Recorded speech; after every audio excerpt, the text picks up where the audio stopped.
Good morning, class. Today is the video today is October 7th, so today is the video for October 8th. And today we're going to spend a little bit of time talking about wafer cleaning, and then start on oxidation.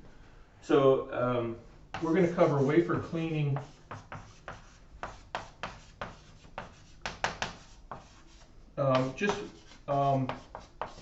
liquid cleaning. In the textbook, there's more discussion about dry or plasma methods for cleaning. We're just going to focus here on the use of liquids for cleaning. And this was going to go pretty quick. You can watch the video, the clean room video, on cleaning, where Nam goes into some more detail. That was the purpose of that. There's just a few basic principles I want to get across here today. And there's sort of two versions of what's called wafer cleaning.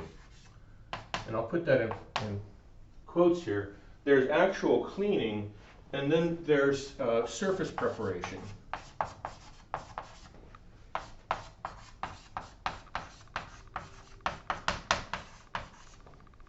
So, oops, I lost focus.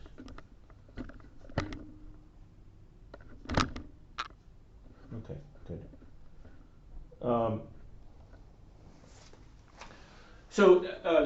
The point is that cleaning is not always just referring to removing particulate matter from the surface of the wafer. You also do cleaning, meaning exposing the surface to some chemicals, or to, again, we're not going to talk about dry processes, but certain plasmas and things like that, in order to reconstruct or alter the surface of the semiconductor wafer. So we'll get to that in a second, but for cleaning, step one of any cleaning is avoid having to clean.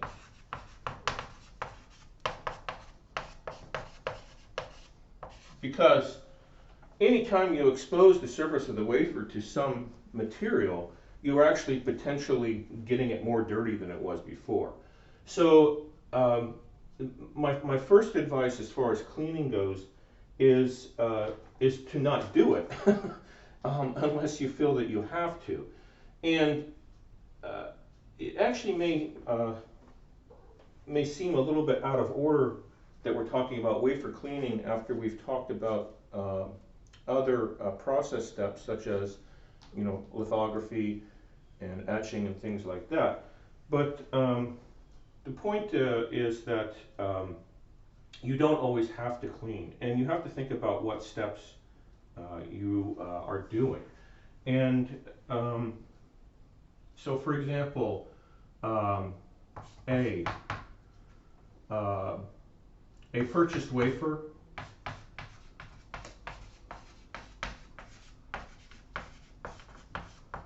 meaning like a silicon wafer from a foundry, or a 3-5 wafer from an epitaxial growth facility, can often be treated as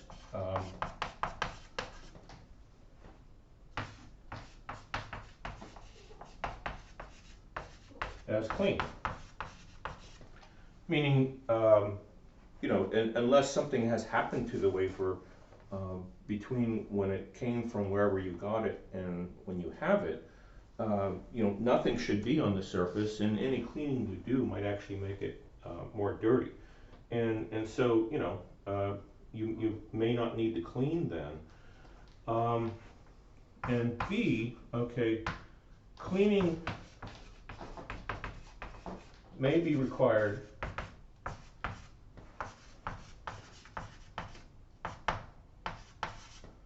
after certain process steps.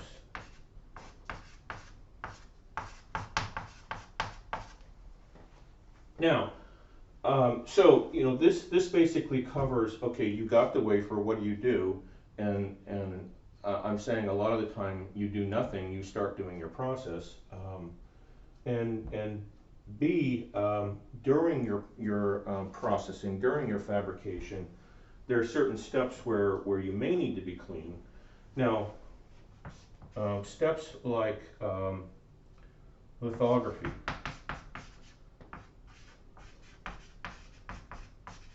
So during lithography, the last step, well, unless you do a hard bake, but the last sort of wet step is development. And after development, you just rinse. So rinsing is a kind of a form of cleaning, but it's not really cleaning in the sense that you're doing anything aggressive. You're just using water.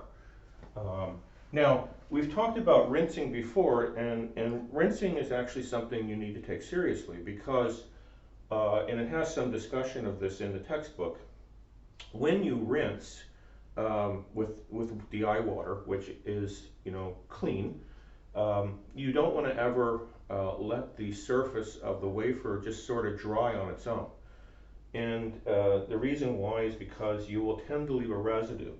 So rinse is always followed by drying, and there's nothing in between, so to speak. Okay, when you rinse the wafer, okay, and there's various ways you can do it. You can use a basket holding the wafer in a beaker, or you can even just hold the wafer underneath a stream of DI water. But you know, between rinsing and drying, you never want to let the wafer dry on its own. So the wafer should always have a bead of water on it until you institute the drying operation, which drying is usually done with a nitrogen gun, and we've talked about that before. Basically, when you're drying, you take the wafer as wet with a bead of water on it, you place it on a clean room towel or something like that, and you immediately blow on it with the blowgun, sweeping the water off of it in a rapid step. So there's nothing between rinsing and drying. You just immediately go from it's got a bead of water on it to you blast the water off. And we've talked about previously, these methods of sort of taking the gun from the side and letting the wafer kind of bounce around. And I noticed NAM uses that technique as well. And so that way you get both the front and the back. Now, other steps like etching, or particularly wet etching.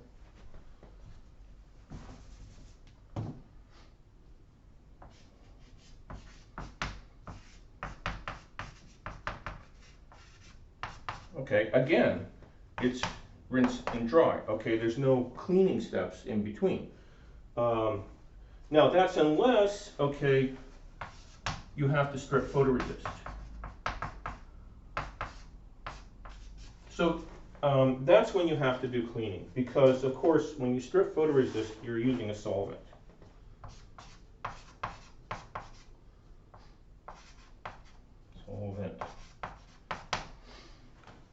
Which is usually acetone. So this could, for example, be a step, a liftoff, where after you've done liftoff in acetone, lifting off the metal and dissolving of the photoresist, you then have to do something. And the usual,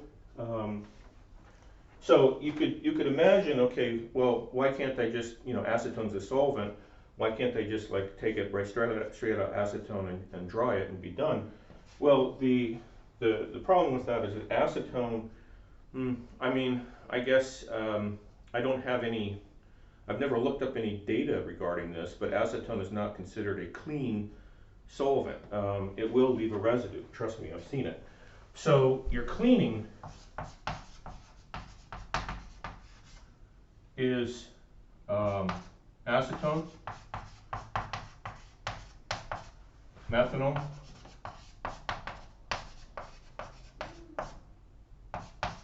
and isopropyl alcohol, and dry. And the point is here that acetone dissolves in methanol, and methanol dissolves in isopropyl, and isopropyl was the cleanest liquid you can have. And in fact, sometimes up here in these steps with water,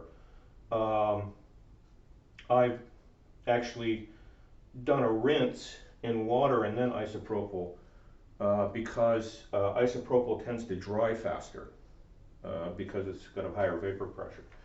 So when you're cleaning when you strip photoresist, which is usually an acetone, the steps are then, and again, these arrows mean there's nothing in between. You take the wafer with acetone on it, with a bead of acetone on it, and immediately put it in methanol, whether it's in a basket, in a beaker, or otherwise. And then with the wafer with a bead of methanol on it, you immediately put it in isopropyl, and then you take it out, and with the bead of isopropyl on it, you immediately dry it with the gun. And so, the point is you never want the surface to dry on its own. And, that's basically what I want to teach you from this course about cleaning. And, if there's any question on a quiz about cleaning, it's going to be something like this. What is the last, solvent you use, and it's isopropyl alcohol. Sometimes people use propanol. There's various variants of this, that it's always an alcohol, but not, an iso alcohol. Okay, so that's cleaning, and so what the message here is that, the only really step I've shown where you do cleaning is after you strip photoresist. Everything else you want to avoid having to clean. Now, surface preparation, making sure I keep my focus here. That's usually, well, I'm not going to teach you this, but one is to actually clean / etch to prepare the crystal surface.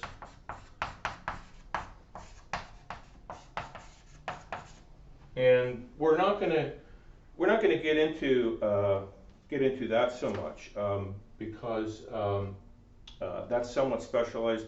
That's something you usually do if you're going to perform epitaxy, and so there may be some specialized, So we're not, I'm not going to, I'm just telling you that this is something that you might be aware of, which you will be aware of if you ever do epitaxy. And the other is to clean, perform an oxide etch, and particularly for silicon. And silicon oxidizes readily in air, and so a wafer that's been sitting around for a long time may have it's called a native oxide, just something that's happened over time. And so for silicon, what I said over here, that a purchased wafer can often be treated as clean, that's true except for the fact that silicon will tend to have an oxide on it, and for certain semiconductor devices you want to remove that first. And so for that you perform what's called an RCA clean. And RCA, I forget what RCA stands for, but it's described in the textbook, and it has 3 steps. There's basically ammonia, peroxide, And so that removes any organics from the surface of the wafer. So you do that first, which, you know, it, things like this, I mean, you may ask yourself, if I said, well, okay, the purchased wafer can be treated as clean, meaning it shouldn't have any organic material on it, why don't I go straight to the oxide removal step? Well, this is, you know, an illustration of, you know, what's called semiconductor fabrication lore. I mean, is the word for it. It's just that people have learned these things over time, that you don't want to perform certain steps without performing other steps in conjunction with them. So if you're going to do a cleaning of a purchased silicon wafer, you want to perform all the steps of the RCA clean, which includes first the ammonia, H2O2, and you can just regard that as preparing the surface for the next step. The next step being HCl, hydrochloric acid, and H2O2. And I'm not giving you any percentages here. You know, basically you would look that up, and people use variations of percentages here. And that's to remove any metal particles that may be on the surface for some strange reason.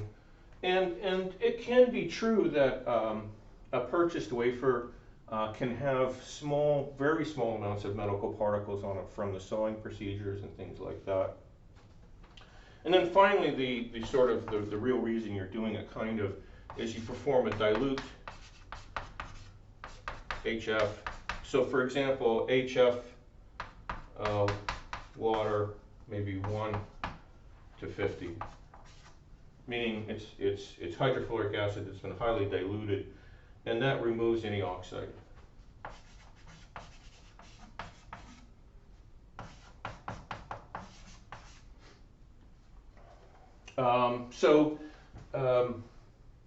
Basically, the two cleaning processes I'm showing you are for stripping photoresist, the acetone methanol isopropyl 3-step cleaning process, and for preparing a silicon surface that you know, maybe the wafer's been sitting around for a long time, ammonia peroxide, hydrochloric acid peroxide, and then a dilute hydrofluoric etch to remove the oxide. Now, here, I should say something about safety. So far, we haven't discussed safety. It's not part of the sort of curriculum syllabus of this course. But if you actually ever went into the clean room and you started using particularly hydrofluoric acid, you want to be aware that that hydrofluoric acid is a particularly dangerous chemical, and it's dangerous because mainly because, unlike other acids like hydrochloric acid or peroxide based, those chemicals, you know when you've gotten it on your skin because it hurts and you feel it. Whereas hydrofluoric acid, you don't feel it when it gets on your skin. I know this from personal experience. It just feels like water. But if you let it stay on your skin, it will soak down and react with the calcium in your bones an hour later, and is not only extraordinarily painful, but can also, I mean, in high enough concentrations, kill you. So, you know, although it's not part of this course, when you actually go to do semiconductor fabrication, you'll take safety, and hydrofluoric acid will be a special section of that safety training. And there really isn't, for removing oxides on silicon, the hydrofluoric acid, there's other variations of it, but some variation of hydrofluoric acid is usually used. And along these lines, okay, sort of D, how can you tell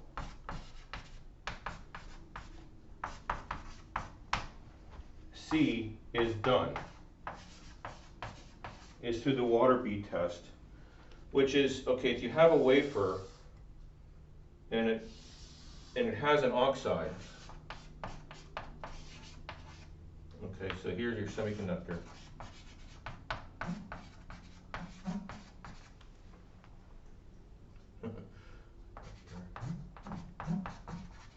Okay, if there is an oxide in the semiconductor, the water won't bead up. You'll get kind of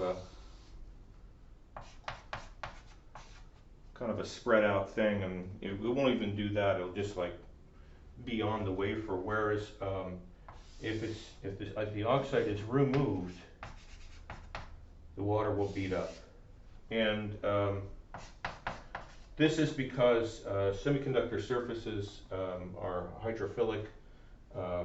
They don't like water on them, and so the water then forms like a droplet structure.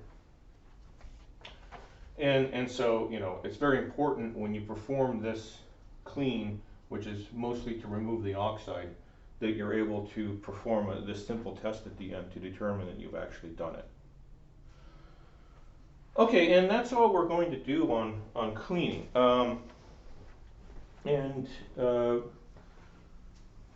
We're going to get started today on oxidation. So I'm going to erase cleaning here. And again, please watch the clean room video on cleaning.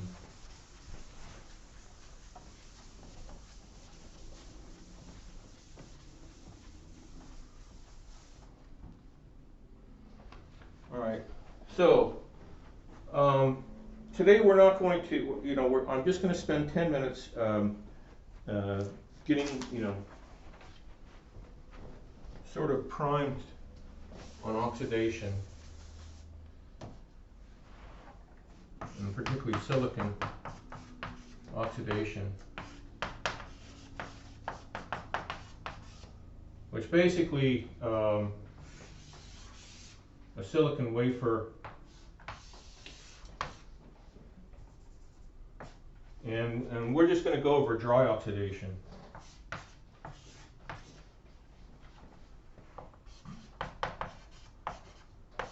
Okay, you do this in what's called a furnace, a diffusion furnace, and at high temperatures, you know, maybe 800 centigrade, you flow oxygen over the surface, and that will result in oxidation, a layer of silicon dioxide. And the ability to this is called thermal oxidation.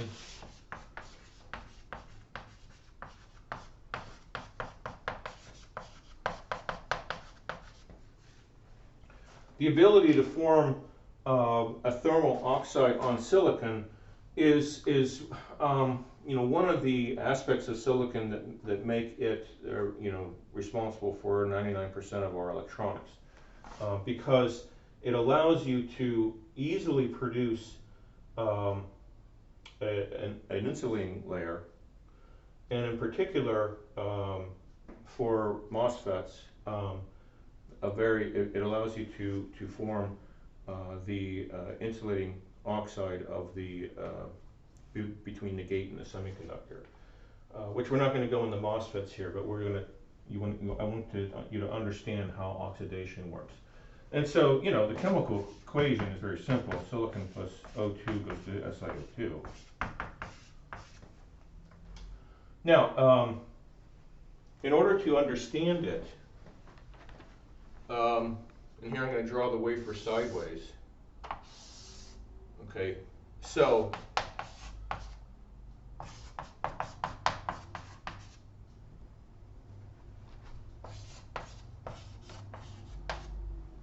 there's oxygen gas flowing here, and I'm drawing the wafer sideways. And over time, the oxide will grow. And what we're going to learn in this section, not today, today we're just going to get ready to learn it. What we're going to learn in this section is how fast, okay, that grows. And in order to understand that, we have to introduce the principle of diffusion. particularly of oxygen, meaning the rate is determined by the rate of oxygen flowing into the silicon wafer. And so before we can start to calculate how fast this grows, we have to understand the diffusion mechanism. And the diffusion is something you may have learned from some other physics class. But you've learned, okay, the flux. Okay, you learned it flux, F. All right, and there's two types of flux. Okay, when we talked about drift current, okay, one type of flux is, okay, this is, if flux is the things per unit time per unit area,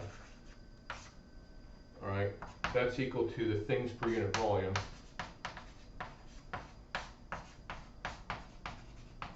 Okay, times the velocity of the things. All right, now that's drift flux. And that's if you have a velocity. But in the case of diffusion, you don't have a velocity per se. There's no electric field or anything like that. What happens is that the oxygen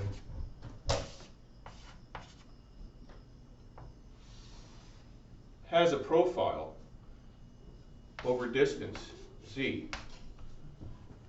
And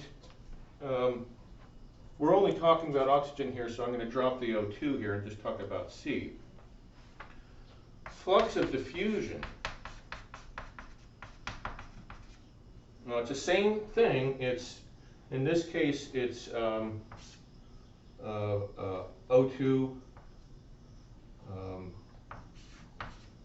per unit time per unit area